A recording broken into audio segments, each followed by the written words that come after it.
കണ്ണീന്ന് വെള്ളം എടുക്കാറുണ്ടോ? ഇല്ല, ഞങ്ങൾ കിണറ്റിന്ന് വെള്ളം എടുക്കും. ഞാൻ ചോദിച്ചത് വെയിലത്തിറങ്ങുമ്പോ കണ്ണീന്ന് അങ്ങനെ ഉണ്ട് സാർ, എനിക്ക് അങ്ങനെ വരാറുണ്ട്, പലപ്പോഴായിട്ട് അങ്ങനെ വരാറുണ്ട്. വരാറുണ്ട്. വേറെ എന്തെങ്കിലും മൂടൽ പോലും അങ്ങനെ എന്തെങ്കിലും? സാർ, എന്താണ് സംഭവിച്ചല്ലേ, എന്നെ ശരിക്കും പറഞ്ഞാൽ എങ്ങനെ ഉണ്ടാകുന്നറിയാം. അങ്ങനെ ഞാൻ രാവിലെ എഴുന്നേൽക്കുമ്പോ സത്യം പറഞ്ഞാൽ എനിക്കൊന്നും കാണത്തില്ല സാർ. ഇത് ഇയാൾ ഒരുപാട് ലേറ്റ് ആയി സാർ. അത് എന്നെ എഴുതിക്കുക സാർ. എനിക്ക് രാവിലെ എത്ര മണിക്ക് എണ്ണിക്കുന്ന? സാർ, ഞാൻ രാവിലെ എഴുന്നേറ്റ് കഴിയുമ്പോ എനിക്ക് ഒന്നും കാണത്തില്ല. പിന്നെ എപ്പോഴാ? പിന്നെ പുതപ്പ് മുഖത്തുനിന്ന് മാറ്റുമ്പോഴാണ് വല്ലതൊക്കെ. 10 മണി വരെ പുതപ്പും ചൂടി കിടന്നിട്ട് ഇങ്ങോട്ട് എത്രയും പെട്ടെന്ന് എന്റെ കണ്ണൊന്നും നിറക്കും, അല്ലെങ്കിൽ എനിക്ക് പോലീസുകാരിൽ നിന്ന് രക്ഷപ്പെടാൻ വേണ്ടിട്ട്.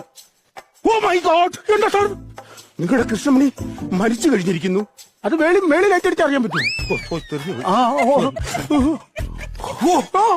നിങ്ങളുടെ കണ്ണിൽ സമരം നടക്കുന്നു. ഭ്രമരം നടക്കുന്നു. അമരം നടക്കുന്നു. ആ എഴുതി വെച്ചേക്കുന്ന വായിക്കാൻ പറ്റുന്നുണ്ടോ? ഓ, ഇതല്ലേ? ആ, നോക്ക്, വായിക്കാൻ പറ്റുന്നുണ്ടോ?